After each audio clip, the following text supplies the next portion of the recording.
녹음을 하고 기도하겠습니다. 아버지 하나님 감사합니다. 아버지의 선하심을 바라봅니다. 아버지의 그 인자하심을 바라보고 뿐만 아니라 아버지의 그 풍성하심을 오늘도 우리의 삶에 경험되어지기를 소망합니다. 성령님, 우리가 지금까지 우리가 얼마나 쓸모없는 존재인지에 대해서 배웠다면, 그래서 쓸모없는 존재에서 은혜가 필요한 존재라는 걸 배웠다면, 우리가 하나님 안에서 얼마나 가치 있고 우리가 하나님 안에서 얼마나 존귀하기에 우리가 주님이 얼마나 더 필요한지를 더 배우고 더 하나님 경험하기를 소망합니다. 성령님, 이 시간에 더 기름 부어 주시옵소서. 성령님, 이 시간에 더 임재하여 주시옵소서. 예, 주님을 더 알기 원합니다. 네, 감사합니다. 예, 예수님 감사합니다. 더 임재하여 주십시오. 우리 각자의 자리 가운데 더 주님 임재하여 주십시오.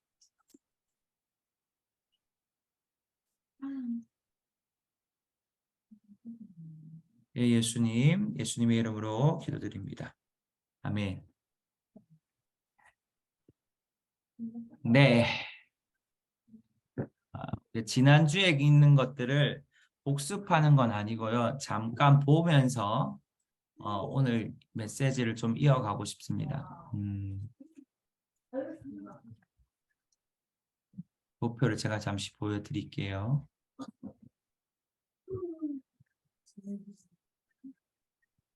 우리가 봤던 그림이니까요. 네, 지난주 이 그림을 봤어요. 네. 죄송합니다. 이 그림, 우리가 원래 가지고 있었던 영혼 육에 대한 분명하고 명확한 그림이죠. 자, 그런데 우리의 그림이 타락함으로 인해서 영이 죽어버리는, 예. 이게 사실은 굉장히 교리적으로 여러 가지의 의견과 차이들이 있다라는 것 여러분 아시겠지만 저는 이렇게 일단은 보고 있습니다. 저는 그래서 우리 영이 죽고 우리 하나님을 아는 지식이 상실되고 우리의 부정적인 감정이 지배하고, 그래서 우리는 수많은 잘못된 선택들을 함으로 인해서 계속해서 죄를 짓는 존재였죠. 그래서 우리를 향해서 죄인이다라고 말을 했습니다. 죄의 뭐든지 죄를 안 짓기 노력한다 할지라도 우리는 죄인인 존재. 왜냐하면 이러한 상태였기 때문에. 그런데 예수님이 오심으로 인해서 그 예수님을 통해서 우리가 새로운 존재로 창조되죠. 완전히 새로운 존재로 재창조되어집니다. 그래서 고린도후서 말씀하면 예수 그리스도 안에 우리는 새로운 피조물이다라고 말해요. 그러니까 한 번도 과거에 있지 않았던 존재가 바로 우리가 예수를 믿고 난 존재입니다. 그래서 여러분 지난번에 제가 이 얘기를 해드렸는 것 같은데, 세례라는 것은, 세례를 받는 것이 왜 중요하냐면 바로 세례는 물속에 들어갈 때 그 과거의 죄성이 죽고 그리고 다시 나올 때 새로운 존재로 태어나는 거거든요. 세례의 의미가 굉장히, 그러니까 세례를 받는다는 것, 특별히 저는 이렇게 약식 세례를 하는 것보다 정말 중요한 이 침례를 하는 것 정말 중요하다고 생각합니다. 왜냐하면 그것이 실제적인 예수님이 하셨을 뿐만 아니라, 예수님이 이렇게 받으셨을 뿐만 아니라 예수님 스스로도 그 세례, 침례를 통하여 새로운 영광의 하나님의 문으로 들어갔기 때문에 그렇다고 생각하는데 우리에게도 동일한 거예요. 죄송합니다. 제가 다른 분들에게 음소거를 좀 걸겠습니다.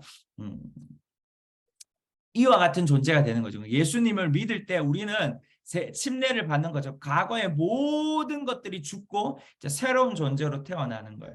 그래서 우리에게는 뭐가 필요하다고 그랬어요. 제가 이런 우리의 새로운 곳의 보수와 수리가 사실은 필요한 부분이죠. 왜요? 여러분 아까도 말했던 것처럼 금방 태어난 아이에게 처음에는 사랑과 보살핌과 양육이 필요한 거죠. 그에게 뭐 갓 태어난 아이에게 말해봐, 엄마 아빠 해봐 이래도 절대 못하는 것처럼 갓 태어난 아이에게는 그냥 사랑과 보살핌이 필요한 거예요. 그리고 어느 정도 갔을 때는 그가 엄마하고 아빠하고 따라하고 그가 이제 걷는 것을 연습하게 되고 이러한 시간들이 있는 거예요. 영적인 것도 동일한 거거든요. 우리에게는 하나님의 가치, 하나님의 나라의 문화들을 배우는 시간이라고 저는 이 그림 속에서 잘 보여준다고 생각합니다. 그래서 우리가 지난주에 느헤미야의 말씀처럼 무너진 성벽을 보수하고 수리해야 될 책임이 우리에게 있는 것이죠.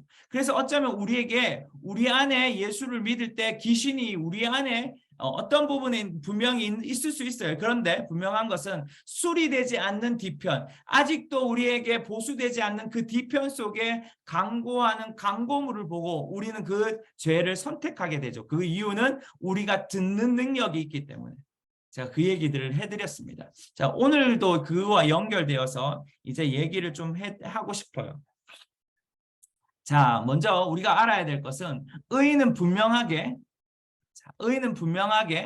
생산해야 될 책임이 있습니다. 제가 말했어요. 생산해야 될 책임이 있다는 것은 창세기 1장 28절의 말씀, 우리가 생육하고 번성하고 땅에 충만하고 땅을 정복하고 다스림 중에 생육하고 번성한다라고 말하고 있어요. 근데 여기서 생육하고 번성한다라는 것이 말 그대로 아이를 많이 생산하는 것들을 말할 뿐만 아니라 우린 더 넓은 차원으로 하나님의 나라를 재생산해야 될 책임이 있는 것이죠. 왜냐하면 에덴 동산은 하나님의 나라의 원형이다라고 말을 해요. 원형. 하나님이 하나님의 나라의 원형을 바로 에덴 동산에 보여주셨고 거기에서 생육하고 번성하고 땅에 충만하고 땅을 정복하고 다스리라고 말하죠. 그래서 그들에게는 계속해서 생육하고 번성하고 확장하고 번성하고 다스려야 할 책임이 있었던 거예요. 근데 그 모든 권세를 누구에게 줘요? 아담과 하와가 누구에게 줘요?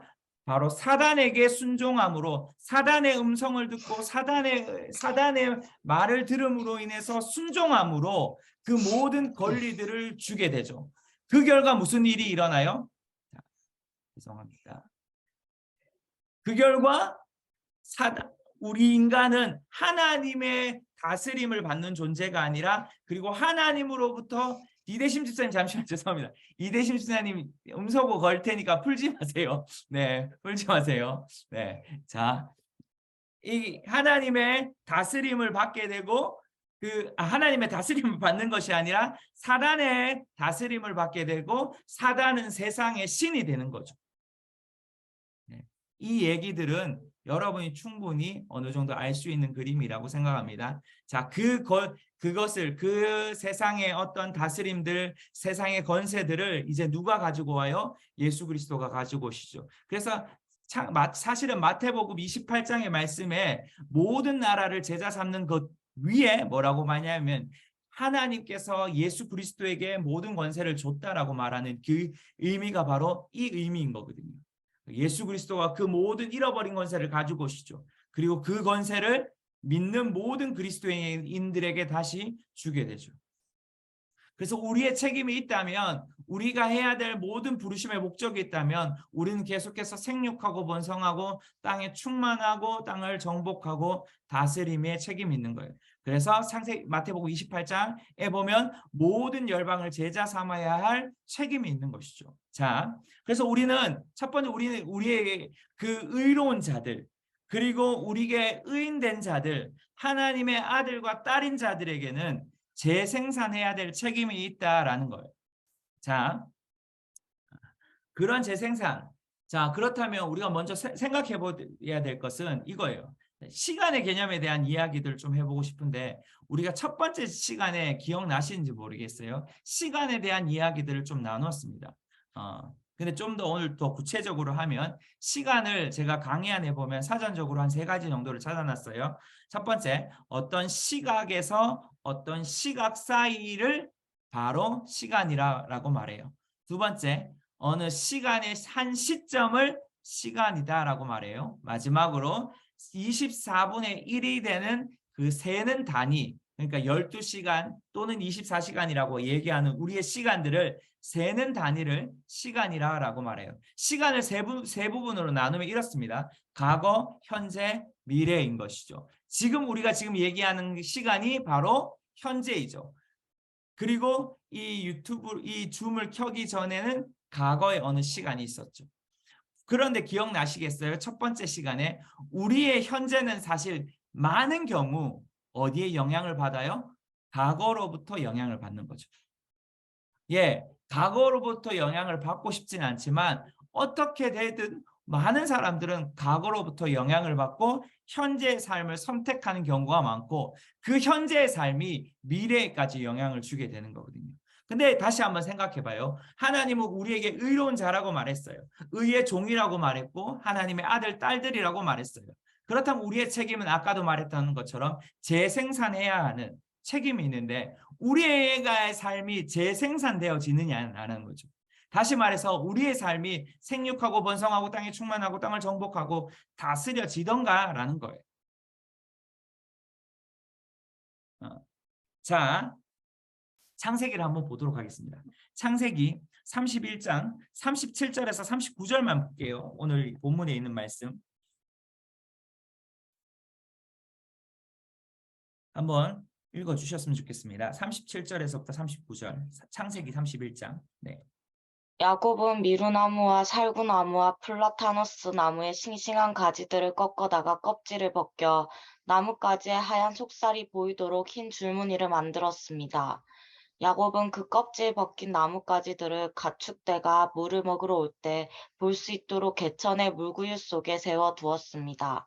가축대가 물을 먹으러 왔다가 새끼를 베게 했는데 그 나뭇가지 앞에서 새끼를 베면 가축대는 줄무늬나 얼룩무늬나 점 있는 새끼를 낳았습니다. 아멘. 이 본문 여러분 잘 아시는 본문일 거예요. 야곱이 꿈을 꾸게 되죠. 그리고 하나님으로부터 계시를 받게 되는데 이 계시를 받게 되는 거예요. 사실은 야곱이 알죠. 지난번에도 읽어드렸던 것 같은데 야곱이 너무나 삼촌 라반이 사기를 치고 자기의 그 품삯을 빼먹으니까 자기가 이제 모든 짐을 싸서 가려고 했을 때 라반이 잡죠. 그러면서 이제 점 있는 거와 흰색과 이런 것들을 구별하게 됩니다. 그래서 뭐 우리가 알고 있는 것처럼 라반 삼촌은 좋은 것들을 가지고 나는 뭐 비실비실한 점 있는 거와 홍 있는 것들 이런 것들을 가지겠다라고 말해요. 그때 이제 우리가 아는 것처럼 삼촌 라반의 거와 자기 거와 굉장히 멀리 띄워놓습니다. 그 이유는 우리 꿈속에 있는 계시 때문에 그렇죠. 그러면서 여기에 좀 번역 자체가 우리말 번역이라서 여러분 개역 개정과는 좀 다르지만 아무튼 야곱이 이제 물을 먹으러 올 때 구유나 물가에 물을 먹으러 올 때 나뭇가지를 하나 이제 만드는데 거기에 미루나무와 37절에 보면 살구나무와 플라타너스 나무의 가지를 껍질을 벗겨서 색칠을 합니다. 그리고 흰 무늬를 내죠. 그리고 물을 먹으면서 그 물에 비춰진 여러분 한번 상상해 보세요. 그 나뭇가지 흰색이 칠해진 속살이 흰색이 칠해진 힐무늬 나뭇가지를 지금 물을 먹으면서 뭐예요? 물가에 반사된 그것들을 보게 됩니다. 이해가 돼요? 그리고 짝짓기를 하게 되겠죠. 뭔가 짝짓기를 해서 낳게 되는데 그 모든 것이 얼룩지고 아우롱진 것들이 나오게 돼요. 여기에 중요한 메시지가 있죠. 그게 뭘까요? 우리가 한 번쯤은 들어봤을 거예요. 이것이 바로 바라봄의 법칙이다라고 말하는 거예요. 무슨 말이에요? 우리는 우리의 삶에서 바라보는 것을 뭐 하냐면 재생산한다라는 것이죠. 우리의 의인의 책임은 재생산해야 될 책임이 있는데 우리가 매일 재생산을 할 때마다 우리의 재생산이 무엇과 연결되냐면 우리가 무엇을 보고 있는 거와 연결되어지는 겁니다. 사실. 이것이 굉장히 중요해요. 왜 중요하냐면 저의 삶의 얘기들을 제가 계속 반복해서 해드렸잖아요. 제가 가난했던 시절 그리고 제 아버지에게 갔을 때 아버지가 이렇게 돈을 안 주시고 엄마한테 가라 했던 것들, 그리고 제가 지난주에 제 교복에 대한 어떤 색깔에 대한 이야기들. 그래서 한번 생각해 봐요. 제가 지금 저도 결혼을 했고 저도 한 두 아이들의 아버지인데 지금 계속해서 지금 시끄럽게 들리는 것이 저희 아들의 소리거든요. 예, 이해해 주시고. 자, 그렇다면 저의 삶을 바라보면 사실은 여러분은 누구를 바라보는 것과 같을까요? 제가 누구와 가장 많이 닮았다고 생각합니까? 제가 20년 이상 함께 살았던 사실, 저의 아버지와 가장 많이 닮은 거죠. 이거는 바뀔 수 없어요. 왜 그런 줄 아십니까? 제가 20년 동안 나의 아버지의 모습을 배웠거든요. 바라봤거든요. 이게 굉장히 무서운 원리와 원칙입니다. 예. 제가 이렇게 온유하게 보여도 제가 그렇게 온유한 목사는 아니거든요. 네. 예, 저희 성도들이 한 번씩 많이 놀라는데, 네. 저를 더 많이 안 사람은 더 많이 놀라겠죠. 아예. 그러면서 하는 말이 목사님은 아버지를 많이 닮았는 것 같아요 라고 말을 해요. 저희 아버님 한 성격 하시거든요. 제가 은근히 이렇게 아버지 성격이 나옵니다. 그건 왜 그랬냐면 저도 모르게 저희 아버지의 모습을 바라봐요. 근데 문제는 뭐냐면 왜 바라본 것의 문제가 아니에요, 사실. 여러분, 저는 이 얘기하는 걸 되게 좋아하진 않아요. 그런데 이것이 굉장히 영적 원리와 맞물려 있는데 그게 뭐냐면 여러분, 저 아버지가 자기의 육적인 아버지나 어머니가 알코올 중독자면 그 자녀가 알코올 중독자가 될 확률이 몇 프로인 것 같아요? 78% 이상이 된다고 합니다. 그건 무슨 말인지 아시겠어요? 왜 그 자녀들이 알코올 중독이 78% 이상 될까요? 상담을 해보니까 그 상담을 해본 결과 제가 상담을 안 해봤어요. 어떤 자료에 보면 있어요. 그 상담에 보면 이렇게 말해요. 상담 그 자녀가 알코올 중독자에서 찾아온대요. 그리고 말을 하더라는 거예요. 여러분이 그 보시면 그 왕의 초자연적인 삶에 보면 그 알코올 중독자에 대한 이야기가 나와요. 크리스트 벨런틴 목사님이. 크리스트 벨런틴 목사님이 지금 전 세계의 중요한 예언 사역자지만 그분이 상담에 베델에서도 하셨던 적이 있었거든요. 목회적 돌봄을 하실 적이 있었는데 그분이 이런 말을 했어요. 수많은 사람들이 자기에게 찾아올 때 여러 가지 문제가 있어서 찾아올 거 아니에요. 그중에 알코올 중독자의 이야기한 걸 제가 들었어요. 그 알코올 중독자의 이야기를 한 걸 제가 보면서 이렇게 말하더라고요. 자기는 진짜 그걸 하기 싫었대요. 어느 날이었어요. 어느 아버지가 찾아왔는데 자기가 아들에 있는 경기, 축구 경기, 야구 경기인가 축구 경기를 하러 가면 그 축구 경기장에서 홀짝홀짝 술을 마시면서 그 마시는 거 끝나는 것이 아니라 자기 아들한테 욕을 하더라는 거죠. 수많은 사람들이 있는데 잘해도 욕하고 못해도 욕하고 그 욕을 하더라는 거죠. 그 모습이 너무너무 싫어서 크리스 밸런티 목사님에게 찾아가고 그리고 크리스 밸런티 목사님의 상담 가운데 이런 얘기가 나온 것이죠. 뭐냐면 자기 아버지가 자기가 어렸을 때 야구 선수였는지 축구 선수였는지 기억이 안 나요. 동일한 경기장에 오면 아버지가 홀짝홀짝 술을 마시면서 욕을 하더라는 거죠. 잘해도 욕하고 못해도 욕하더라는 거예요. 그 소리를 들은 자기가 상담으로 온 그 아버지가 이렇게 말해요. 정말 그것이 싫었다라는 거예요. 너무너무 싫었다는 거예요. 그런데 그 싫은 행동을 자기가 하고 있다라는 것이죠. 여기에서 중요한 것이 있어요. 바라봄의 법칙은 바로 이거와 같아요. 내가 되기 싫다고 결정한 것. 내가 이것은 절대로 하지 말아야지. 나는 이런 삶을 살지 말아야지라는 그 결단, 그 바라봄이 우리의 삶을 뭐 하냐면 재생산하더라는 거예요. 뭔 말인지 아시겠어요?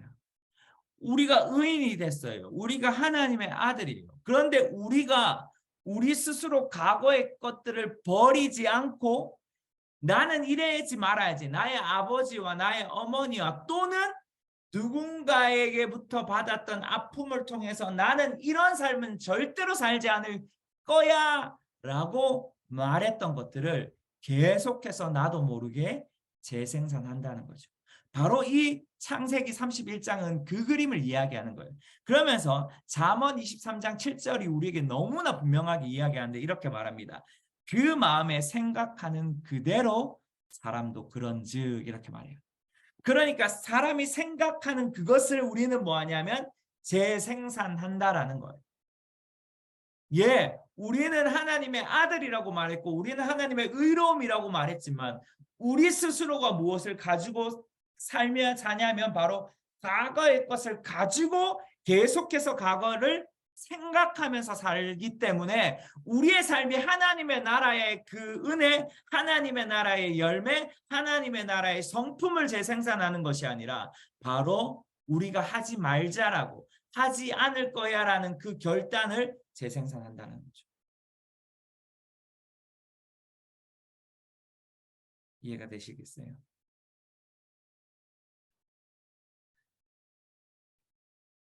그래서 시간이란 개념을 우리가 좀 봤던 거예요.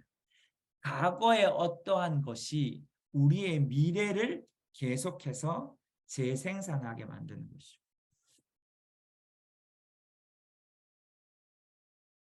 여러분 묵상이란 단어를 들어보셨죠? 묵상. 여러분 묵상하시는 분 계십니까? 묵상. 매일 묵상하시는 분. 아무도 없어요? 네. 우리 교회 성도님들은 묵상 안 하시는가 봐요. 제가 조만간 조사를 좀 해봐야 될 것 같아요. 네. 묵상을 하시는 게 좋은데 묵상이 뭐냐면 무언가 바라보고 동시에 그것에 대한 생각의 잠김이라는 뜻이 있어요. 근데 이 묵상을 영어로 메디테이션인데 메디컬이라는 단어가 약이라는 단어잖아요. 이 약이라는 단어에 뭐가 나왔냐면 메디테이션이 나온 거예요. 그러니까 묵상이 나온 거죠. 그러니까 묵상이 뭐예요? 약과 같은 거예요. 무슨 약과 같은 걸까요? 과거의 것이 아니라 하나님의 것을 바라보고 하나님 것에 생각하면서 그것을 재생산할 수 있게 하는 것이 바로 묵상인 것이죠. 그래서 사실은 묵상을 해야 합니다. 다시 이야기할까요? 제가 어렵지 않아요. 예. 이 메디테이션은 이 약이라는 메디컬에서 나온 단어거든요. 이 메디테이션은 뭔가 생각하고 뭔가 바라본다라는 의미예요.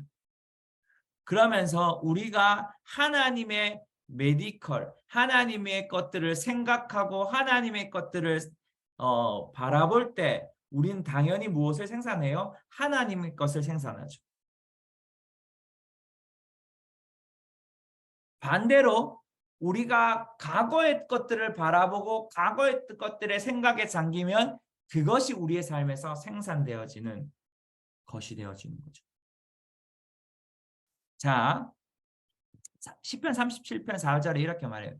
또한 여호와를 기뻐하십시오. 그러면 그분이 당신의 마음의 소원을 이루실 것입니다. 라고 말해요. 여러분 하나님의 그 소원, 여러분이 가지고 있는 그 소원을 이루고 싶으세요? 그럼 여기에 뭐라고 말해요? 기뻐하라 라고 말해요. 왜 그럴까요? 우리가 기쁨을 바라보고 기쁨을 상상할 때 우리 안에 있는 마음의 소원이 생산되어진다라는 겁니다. 반대로 우리가 슬퍼할 때 우리가 무엇을 생산해야 돼요? 슬픔을 생산하게 되는 거죠. 우리가 쓴 마음을 우리가 생각하고 쓴 마음을 묵상할 때 우리 안에 무엇이 생산돼요? 쓴 마음이 생산되어지는 거예요. 제 말이 어렵지 않죠? 그래서 제가 이렇게 말하고 있어요. 두 번째, 우리가 하나님을 묵상할 때 그리고 그분의 꿈을 꿀 때 우리는 그분이 우리의 부르신 모습의 사람으로 뭐냐면 되어가는 거예요. 문제는 수많은 사람들이 의인이라고 말했고 수많은 사람들이 아들이라고 말하고 수많은 사람들이 의의 종이고 자기는 존귀하고 자기는 가치 있다고 말하면서 문제가 뭐냐면 우리가 무엇을 묵상하냐면 바로 우리의 상황과 우리의 환경과 우리의 행동을 묵상한단 말이에요. 그러니까 우리의 삶이 무엇을 생산해요? 우리의 상황이 계속해서 생산되어지고 우리의 환경이 계속해서 생산되어지고 우리의 행동이 계속 생산되어지는 거예요. 그러면 우리가 묵상하고 우리가 바라보고 우리가 생각해야 될 건 뭐예요? 우리의 의로운 모습인 거예요. 우리의 거룩한 모습인 거예요.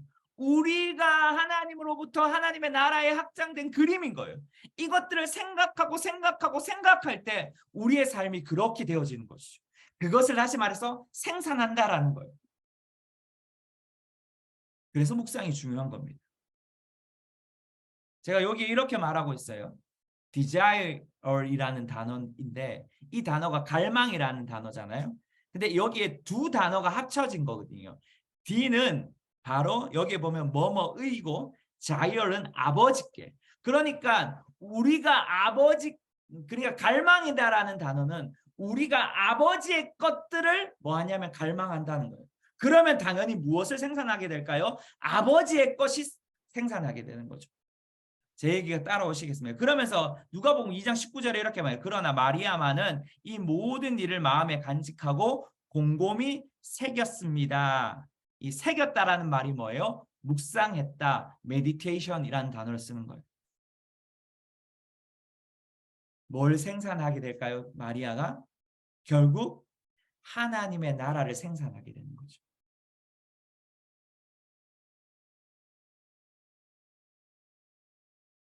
수많은 사람들이 수많은 그리스도인들이 저희가 요즘에 지금 이제 지난주에 이제 드디어 우리가 조용기 목사님의 4차원의 영성을 이제 메시지를 나누고 있어요. 그 단어를 바꿔서 풍성한 삶의 원리라는 걸 나누고 있는데 수많은 사람들이 풍성해지고 싶어해요. 부유함을 가지고 싶어해요. 그리고 부유함을 소유하려고 해요. 여러 가지 원리들이 있을 거예요. 그런데 문제는 뭐냐면 무엇을 바라보면서 그들이 삶을 선택하냐면 지금의 보여지는 현실을 바라보면서 삶을 선택하더라는 거예요. 지금이 내 통장에 있는 여기 우리 요즘 핸드폰에 통장이 다 있잖아요. 계좌이체를 통장에 폰 베킹으로 다 하잖아요. 이 통장의 잔고를 바라보면서 우리의 삶을 뭐 하냐면 선택한다는 거죠.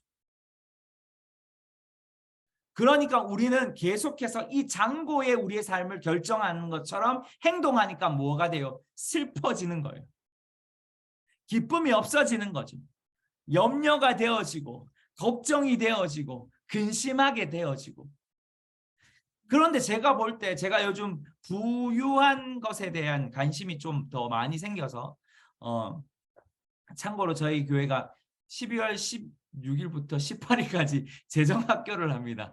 갑자기 홍보를 하게 되는데 재정학교를 하는데 여러분 관심 있으시면 많이 참석하시면 바라고. 아무튼 왜냐하면 제가 부한 사람들을 바라보니까 부한 자는 자기의 상황과 자기의 이 잔고에 전혀 신경을 쓰지 않더라고요.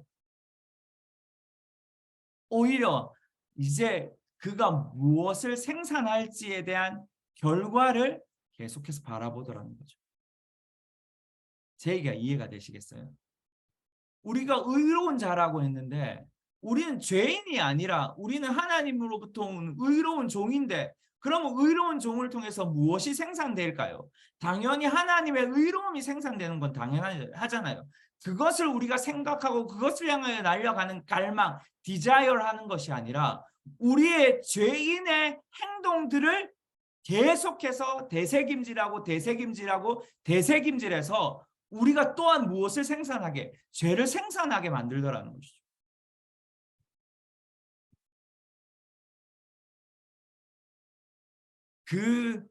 사실 왜 그러냐면 그것이 용서하지 않는 마음 때문에 그렇습니다.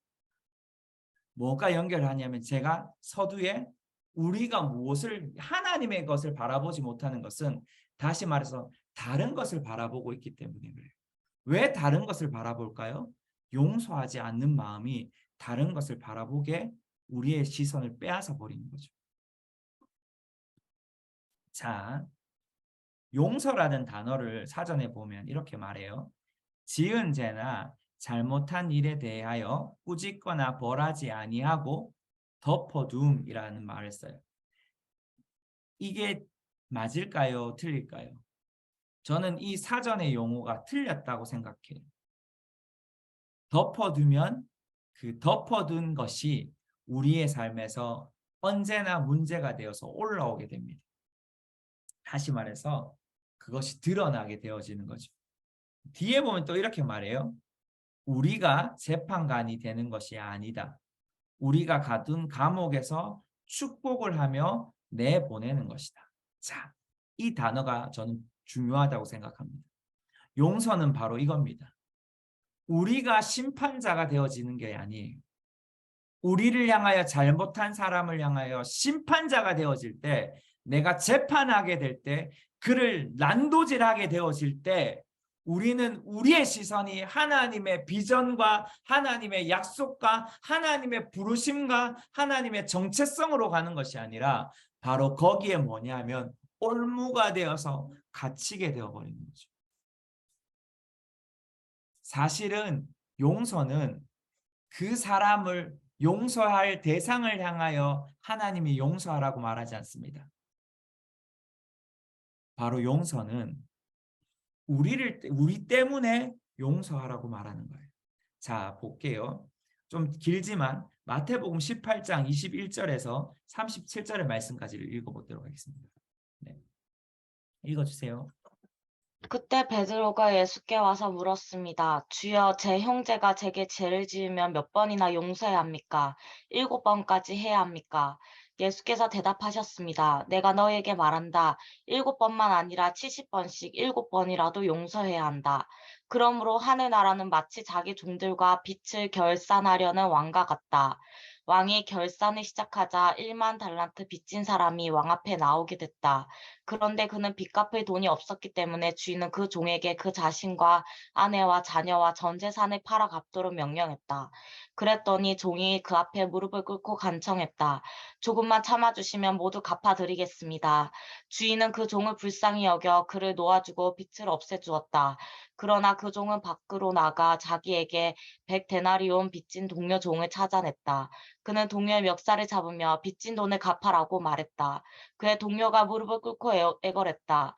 조금만 참아주게, 내가 다 갚겠네. 그러나 그는 참지 못하고 가서 빚을 다 갚을 때까지 동료를 감옥에 가두어 버렸다. 이 일을 본 다른 동료 종들은 너무 기가 막혀서 주인에게 가서 이 일을 낱낱이 일러 바쳤다. 그러자 주인은 그 종을 불러서 말했다. 이 악한 종아, 내가 나에게 애원하기에 내가 내 빚을 모두 없애주었다. 내가 너를 불쌍히 여긴 것처럼 너도 내 동료를 불쌍히 여겼어야 하지 않았느냐. 그 주인은 화가 나서 그 종을 감옥 관리들에게 넘겨주며 빚진 것을 다 갚을 때까지 감옥에 가뒀다. 만일 너희가 진심으로 자기 형제를 용서하지 않는다면 하늘에 계신 내 아버지께서도 너희에게 이와 같이 행하실 것이다. 아멘. 아멘. 이 구절도 너무나 잘 아는 우리의 구절이죠. 많이 들었을 거예요. 기본적으로 제가 볼 때는 모든 성도들은 10번 이하는 듣지 않았을까라는 생각, 10번 이상이 되는 사람도 있을 거고, 이 구절을 근데 어떤 분들은 제대로 이해하지 못하는 분들이 있을 거예요. 분명한 것은 이 부분은 용서에 대한 것이죠. 근데 이 용서에 대한 것이 굉장한 원리들이 여기에 몇 가지 있어요. 아까 말했던 용서하지 않을 때 우리가 어떤 사람을 용서하지 않을 때 우리 스스로를 감옥에 가둔다는 원리들을 이해하지 못하는 거죠. 그리고 두 번째는 우리가 용서하고 용서하지 않은 사실은 재판관이 아니라는 거예요. 아까 말했죠. 우리 용서에는 우리가 재판관이 되지 않는 거예요. 재판관은 누구예요? 오직 그분이라는 거예요. 수많은 사람이 왜 용서가 되지 않을까요? 자기가 재판관이 되려고 하기 때문에. 네, 왜? 내가 당했으니까. 내가 아픔을 느꼈으니까. 내가 고통을 느꼈으니까 나는 절대 용서하지 않을 거야. 라고 말하거든요. 그것이 바로 뭐냐면 용서하지 않는 거고 그것이 기만의 영과 손을 잡는 거와 같은 거예요. 수많은 사람들이 어떤 분들이 소주를 받으러 오는 거, 제가 자매들은 제가 하나도 모르죠. 제가 보고받는 게 많이 없어요. 왜? 우리 소주는 비밀을 보장되기 때문에 자매들은 자매들이 들어가서 이제 소절을 하고 형제들은 형제들이 소절을 하는데 제가 젊은 친구들을 바라볼 때도 많은 경우는 이런 경우가 있어요. 용서하지 않는 것 때문에 자기의 삶을 묵는다라는 것이죠. 그리고 아까 말했던 것처럼 자기가 용서하지 않는 다시 말해서 어둠과 손을 잡고 기만의 영과 손을 잡고 있다라는 것을 온전히 이해하지 못하더라는 거예요. 그러니까 사람들이 용서하기를 하지 않더라는 것을 봐요. 용서하기 어렵다는 거죠. 예, 제가 용서하기 어렵다는 거 충분히 아는 사람이 있어요. 예를 들어서 성폭행을 당했던 사람들이 용서할 수 있겠습니까? 사실은 그것만큼 힘든 일은 없을 수도 있어요. 뭐 또 뭐 여러 가지가 있을 수 있겠죠. 그래서 제가 목자적인 마음이 1도 없어서 청년들이 이렇게 말해요. 저한테 목사님은 경험해 보지 못해서 모를 거라고. 그래서 제가 말을 하죠. 그래, 난 경험해 보지 못해서 모르는데 용서해야 된다라고 저는 말해요. 좀 제가 목자에 대한 개념이 진짜 1도 없거든요. 그래서 사람들이 저한테 오는 것을 꺼려 하는데 문제는 그렇다는 거예요. 스스로가 이렇게 여기 두 가지, 아까 그 두 가지뿐만 아니라 아까 여기서 보시면 왕이 한 종의 1만 달란트는 사실 우리가 아는 것처럼 우리 스스로 힘으로 벌 수 없는, 우리 스스로 힘으로 갚을 수 없는 능력을 이야기하는 거고 100데나리온은 1데나리온이 한 하루 품삯이라고 생각하면 100일치 월급 정도, 한 3, 4개월 월급 정도 되는 그 금액이란 말이에요. 그러니까 우리의 힘으로 노력으로 갚을 수 있는 거단 말이에요. 그걸 용서하지 않는 거거든요. 그러니까 그가 평생을 감옥에서 사는, 마지막의 인생을 감옥에서 사는 이 그림들. 그러니까 하나님이 우리의 삶을 용서했던 것을 바라보면 사실 어떤 누구와 용서할 수 없는 게 없다라는 것들을 보여주는 그림이, 그래서 저는 세 번째 그림이라고 생각하는데, 이게 사람들을 뭐하게 하냐면 결국 하나님의 것을 묵상하게 하는 것이 아니라 그 용서하지 않는 감옥이라는 감옥에 갇혀서 그들의 것들이 아닌 어둠이 주는 것들을 계속해서 바라보고 묵상하고 재생산한다는 것이죠. 자, 잠언서 19장 11절에 이렇게 말해요. 분별력이 있으면 화를 참고 허물을 덮어주는 것은 그의 영광이 된다. 너무 멋진 말 아닙니까? 여러분 분별력이 있습니까? 여러분 다른 사람의 허물을 덮어줄 넉넉한 하나님의 마음이 있습니까? 그러면 뭐냐면 여기에 영광이라고 말해요. 요한복음 20장 23절은 이렇게 말합니다. 만일 너희가 누구의 죄든지 용서하면 그 죄는 사함을 받을 것이요 용서하지 않으면 그 죄는 그대로 있을 것이다. 무서운 말이에요, 사실. 우리가 용서하지 않는다면 하나님이 우리를 용서할 수 없다라는 것이죠. 다시 말해서 하나님의 사랑을 느낄 수 없는 거죠. 하나님의 사랑의 깊이를 더 경험할 수 없는 거예요. 사실은 정말 무서운 말인 거예요, 이거. 자, 그래서 제가 이렇게 말하고 있어요. 용서하지 못하는 것은 아까 말했죠. 우리를 감옥에 가두는 거예요. 그래서 끊임없이 우리를 어디에? 과거의 삶에 묶어두는 거죠. 과거에 용서하지 않는 그때 그 사건에 내 삶을 묶어두는 거예요. 얼마나 비참한 인생인지 아시겠습니까? 감옥을 한 번이라도 가본 사람은 그 마음을 알 수 있을 거예요. 자, 세 번째 보면 우리 자신에게 해를 가하는 것이 된다. 다시 말하죠. 우리 자신을 죽이는 것이 되는 거예요, 사실. 모함하지 않을 때, 용서하지 않을 때. 우리 자신의 부르심대로 나아가지 않는, 생산하지 못하는 그러한 자가 되는 거죠. 네 번째, 우리의 삶의 기준을 회복시키고 거룩함의 기준을 회복시킨다. 여러분 용서할 때 우리의 삶의 기준, 그 기준이 뭘까요? 생육하고 번성하고 땅에 충만하고 땅을 정복하며 모든 열방을 삶을 살 수 있는 그 기준이 우리의 삶에서 회복되어지는 거죠. 뭐 할 때? 용서할 때. 용서하는 그를 향해서 하나님은 거룩하다라고 말씀한다고 저는 믿습니다. 자, 5번째. 이 말이 좀 어려울 수 있는데 과거를 다 잊게 해주는 것은 아닌 거죠. 그런데 그것을 통해서 우리는 뭐 할 수 있어요? 찬양할 수 있고 그것을 통해서 우리는 자유할 수 있는 거예요. 다시 이야기할게요. 그 과거의 아픔과 슬픔과 고통, 그 용서함을 통해서 하나님의 그 선하심을 찬양할 수 있고 우리는 자유할 수 있는 거예요. 죄책감에 대해서 자유할 수 있는 거죠. 그 감옥에서 나올 수 있는 열쇠가 바로 뭐예요? 용서거든요. 저는 이 말이 너무 좋습니다. 그 과거를 잊을 수는 없을 거예요. 목사님 잊어지지 않아요. 절대 잊어지지 않습니다. 잊을 수 없어요. 그런데 우리는 그것을 하나님의 예배로 바꾸게 될 거고 우리는 우리의 삶에 엄청난 하나님이 주시는 자유를 누리게 될 겁니다. 여러분 자유하기 원하세요? 그럼 용서하셔야 돼요. 정체성을 알면 용서가 되어질 수밖에 없는 거예요. 사실 복음을 새롭게 경험하면 용서가 안 될 수 없는 거예요. 오늘 그러한 용서가 이 시간에 풀어지길 소망합니다.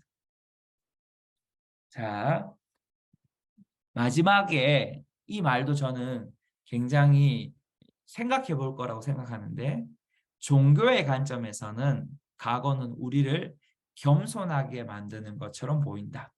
하지만 과거의 죄들을 다시 기억하는 것은 배역이다. 수치심을 조장할 뿐만 아니라 수치심은 겸손의 초라한 모조품에 불과하다. 무슨 말인지 아시겠어요? 제가 굉장히 어렵게 이야기하는데 종교는 뭐라고 말해요? 사실은 종교는 뭐라고 말해요? 우리의 과거를 겸손이라는 것들로 포장시켜요. 그런데 그것은 종교라는 그 틀 안에 주는 우리의 어떤 테두리에 불과한 거죠. 좀 더 쉽게 설명을 해드릴게요. 이 말이 여러분한테 굉장히 어렵게 들릴 수 있지만 굉장히 쉬운 단어인데 제가 좀 어렵게 풀어놨는데 지난번에 종교를 뭐라 그랬죠? 종교 기억나세요? 우리가 무엇을 함을 통해서 무엇을 받기를 원하는 것. 기억나시죠? 우리가 무엇을 할 때 하나님이 우리에게 무엇을 해줄 거다라는 것. 우리가 이미 된 일을 무엇을 행함을 통해서 받아 누리려고 하는 것이 종교예요. 그래서 제가 아담과 하와 이야기했잖아요. 아담과 하와가 이미 하나님 같은 존재였잖아요. 왜요? 그분의 형상과 그분의 모양대로 창조되었으니까. 그런데 뱀이 와서 뭐라고 말해요? 네가 하나님 같이 되려면 예수님께 와서 뭐라고 그래요? 네가 하나님과 같이 되려면 기억나시죠? 바로 이게 어둠이 주신 아니죠. 어둠이 준 최고의 종교의 모습인 거예요. 최초의 종교의 모습이에요. 그래서 제 시작은 저는 이렇게 생각해요. 교만이 아니라 바로 종교다라고 생각하는데 이 종교의 관점에서 이 용서라는 단어를 뭐라고 생각하냐면 이거 덮어둬야 돼. 그래야지만 네가 뭘 할 수 있어. 네가 뭘 잘 될 수 있어. 네가 이렇게 될 수 있어. 라고 말을 하는 거죠. 덮어둘 때 그 덮어두는 것을 바라보면서 뭐라고 말하냐면 종교는 그래 너 겸손하잖아. 그래 봐라 너 수치심을 볼 수 없지? 라고 이야기하는 거죠. 그런데 하나님의 나라 안에서 용서는 그렇지 않습니다. 그것들을 우리 수면 위에 띄워서 우리가 실제로 그 사람을 축복하면서 내어 보내줄 때 우리가 아까 앞부분에 기억나십니까? 그것이 찬양이 되고 그것이 우리에게 주는 진정한 자유를 누리게 되는 결과물이 되는 것이죠.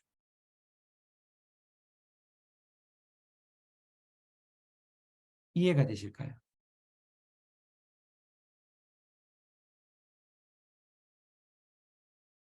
그래서 오늘은 특별히 이 용서라는 것을 가지고 우리가 하나님 앞에 좀 나아갔으면 좋겠다는 생각이 들어요. 혹시 제가 지금 이 얘기를 하면서 여러분 스스로의 마음에 아직 용서되지 않는 분들이 있을 수 있다고 생각합니다. 아직 용서하지 못한 사람이 있을 수 있을 것 같아요. 그러면 여러분, 하나님은 그 사람을 위해서 용서하라고 말하지 않습니다. 바로 우리를 위해서 용서하라고 말하죠. 우리가 무엇을 바라볼 수 있게 하나님이 주시는 그 풍성함, 하나님이 주시는 약속, 하나님이 우리에게 주신 부르심을 바라볼 수 있게, 그리고 그것을 재생산할 수 있게 하기 위해서. 어둠은 우리에게 뭐예요? 과거에 네가 이랬으니까 너 여기 있어야 돼.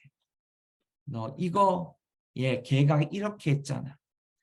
걔가 너에게 이렇게 대했잖아. 너의 아빠, 엄마가 너의 삶을 이렇게 말했잖아. 그러니까 너 이렇게 있어. 그거 묻어둬. 그거 아무것도 아닐 거야. 제가 TV를 볼 때마다 좀 많이 생각하게 하는 것이 있어요. 연애를 하다가 연애를 할 수 있죠, 우리는. 근데 연애를 실패해요. 그리고 실패하면 TV에는 뭐라고 하냐면 이렇게 말해요. 그 연애를 하고 그 아픔을 느꼈을 때 그것이 뭔가 우리에게 영광스러운 것이 되는 것처럼 얘기해요. 그래서 그것을 뭐라고 하냐면 그 아픔을 치유하기 위해서는 뭐라고 말하는지 아세요? 또 다른 연애를 시작하는 거야 라고 말해요. 들어보셨어요? 예, 절대 그렇지 않습니다. 그 아픔을 해결하기 위해 또 다른 연애를 시작한다는 것은 내가 그 또 다른 무덤 속으로 들어가는 것 같다고 생각해. 그래서 미디어가 우리에게 너무나 많은 어떤 거짓말을 주는 것이죠.